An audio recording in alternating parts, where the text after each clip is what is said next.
नमस्कार दर्शक बंधु वैदिक ज्योतिष शास्त्र दर्शन कार्यक्रम रे आपण मानक स्वागत जनाउछि। आसंतु आज आमे कार्यक्रम को आरंभ करिबा। तेबे दर्शक बंधु आमे आज ग्रह भावफल विषय रे आलोचना करिबा। अर्थात लग्न कुंडली रे देखिथिबे आपण निश्चित भाव रे ग्रह माने विभिन्न भाव रे गृह रे रहितांती के 1 रे के 2 रे के 3 रे ई प्रकार भाव रे रहितांती से गुडी को भाव कहा जाए एवं से भाव फल कहा जाए। आमे सही क्रम रे आज शनिश्चरंक विषय रे बा शनि ग्रहंक विषय रे आलोचना करिबा। शनिश्चरंक भाव फल अर्थात शनिंकर तृतीयस्थ भाव फल। गत वीडियो रे आमे शनिश्चरंक द्वितीयस्थ भाव फल विषय रे आलोचना करिथिलु। जदि आपण देखि नाहंती निश्चित भाव रे जाई वीडियो को देखंतु। तेबे आज आलोचना करिबा तृतीयस्थ भाव फल अर्थात आपण तृतीय भाव जानिबे किपरि। आपणकर लग्न कुंडली देखंतु, देखिबे कौनसी ना कौनसी घरे लेखा हितिबो ए बा ल अर्थात लग्न से होउची आपणकर लग्न। आपण सेठु जदि क्रम रे गणिकी जाउचंती 1 2 3 4 ई प्रकार होता है। आम आज से तृतीय भाव देखा से तृतीय लग्न रु जदि तृतीय घरे 3 जो लिखाई से शनि अच्छा सेटा को तृतीय भाव कहा जाए। एवं से तृतीय भाव रे यदि शनि अवस्थान करुछंती ज्योतिष शास्त्र रे कौन कहा जाइछि शुभाशुभ फल जातक को भोग होता है। आसतु सर्वप्रथमे जानिबा से तृतीय भावटी कौन। द्वादश भाव रु लग्न कुंडली जो द्वादश भाव रही आम प्रत्येक भाव रु किछि ना किछि जातकर तार आय वय शुभाशुभ चरित्र लक्षण स्वभाव विद्या बुद्धि ये सब आम सब विचार करिथाउ। तेबे तृतीय भावटी कौन। तृतीय भाव आम विचार करिथाए भातृस्थान कहा जाए बा भगिनीर स्थान कहा जाए। से भातृ बा भगिनी स्थान कौन फल रही शनि जदि से तृतीय स्थान रे रहुचंती निश्चित भाव में जिते तृतीय रे शनि रहुचंती अनुज हानि करैथांती अर्थात तार तांको परे जतिक सब रहुचंती भाई भौणी माने समानंको हानि करैथांती तांको सहित संपर्क क्षुण्ण होता है यही प्रकार जातकर। एवं यही प्रकार जातक सदा सर्वदा तृतीयस्थ शनि जो माने समाने असंतुष्ट भाव रहितांती समाने जेते प्राप्त कले मध्य तांको मन भितर किछि असंतुष्ट रहिता है आउ किछि पाइबी यही प्रकार भाव मध्य देखा जाइथाय। से तृतीय भाव रे निश्चित भाव रे समाने मिथ्यावादी होइतांती मिथ्या वाक्य कथा एमानकर सहजात प्रवृत्ति रहिता है। धक्काबाज करवा मध्य एमानकर सहजात प्रवृत्ति रहिता है।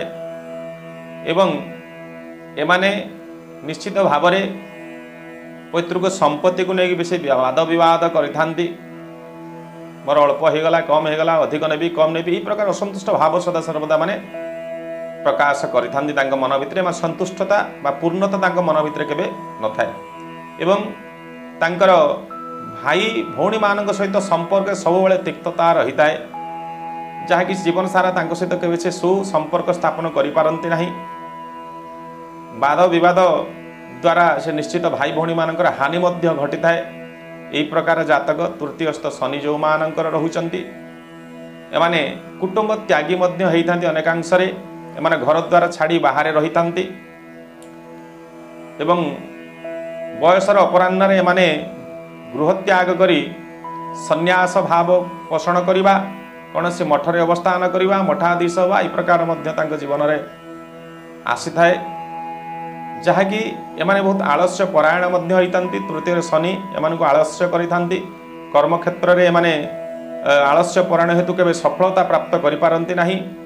एवं जदि बा कर्म करती बहुत कष्ट द्वारा करती एवं संघर्ष तांको जीवन से कर्मर सफलता से माने पाइबा परिवर्ते असफल बेसी होइतांती। एवं तांको मन भितर वितृष्णा भाव असंतुष्ट भाव सदा सर्वदा देखा देता है। प्रकार जातक निश्चित भाव में जदि देखा ईश्वत फल निश्चित भोग होता है। जदि तापरे भी आप देखिए लग्न कुंडली शनिकर अवस्था क्यों अवस्था शनि अवस्थान करिसेंती से शुभ अवस्था अच्छी कि अशुभ अवस्था अच्छी अर्थात शुभ अवस्था जदि शनि रोचंती तृतीयस्थ होगी निश्चित भाव में जदि शुभ अवस्था कथा आप प्रथम जानी रखु तुला तुला राशि हूँ शनिकर उच्च क्षेत्र से तुला राशि जदि शनि अवस्थान कर तृतीयस्थ होती शनि जदि स्वगृहस्थ बा निज गृह अवस्थान करिसेंती निज गृह होउची कुंभ राशि एवं मकर राशि এই দুই ঘরে যদি রহিকি তৃতীয়স্থ হইচন্তি শনি নিশ্চিত ভাবে তাঙ্কর শুভ অবস্থা কহা যাই পারিব যদি তাঙ্কর মিত্র গ্রহ মানক সহিত বেশি যুক্ত হইকি রহুচন্তি ইয়ে মধ্য তাঙ্ক পাই শুভ অবস্থা যেমিতি তাঙ্ক মিত্র গ্রহ হউচন্তি শুক্র এবং বুধ এবং বৃহস্পতি হউচন্তি তাঙ্ক পাই সমগ্রহ নিশ্চিত বৃহস্পতি সহিত भी যদি যুক্ত হইকি রহুচন্তি এ মধ্য তাঙ্ক পাই এক गुरु सौरी जग राजजग सृष्टि होता है जदि ये अवस्था रोचंती निश्चित भाव में यही अवस्था एमाने भातृवत्सल होता भाई मान सहित भल संपर्क रही है भाई मान द्वारा उपकृत होता एवं परिवार पोषणकारी होता परिवार प्रियर पात्र होता यही प्रकार जातक जदि शनि शुभ अवस्था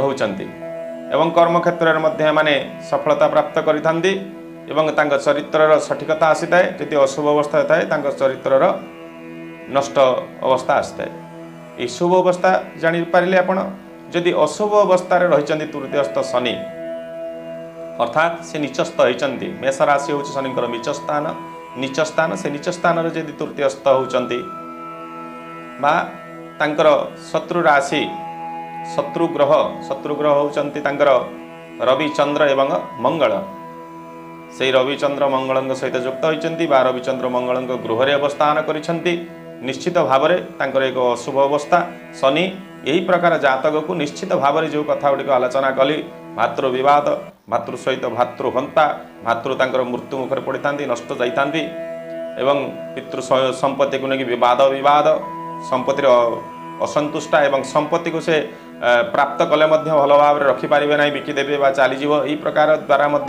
दरिद्रता किसी भोग होता है निश्चित भाव में जदि अशुभ अवस्था शनि जातक को जीवन जाक संघर्ष कष्ट एवं कुटुंब त्यागी परिवार त्यागी कर विदेश में रहिबा द्वारा से किसी धन प्राप्त करिथांती आ धन प्राप्त कले संचय करने कष्ट होता है व्यय होता है धन अनेकांश एवं विशेषकर भातृ परिवार सहित संपर्कर तिक्तता लगी रही है यदि शुभ अवस्था रोचंती निश्चित परिवार शुभ फल प्राप्त होता है तेरे दर्शक बंधु निश्चित भाव में आपण बुझीपारि मोर आशा तृतीयस्थ भाव फल शनिकर निश्चित भाव में आज आम कार्यक्रम आज समाप्त करवा पुणी थे एक नूतन कार्यक्रम आपण मान सम्मुखें उपस्थित हेबी ओम नमः शिवाय जय जगन्नाथ।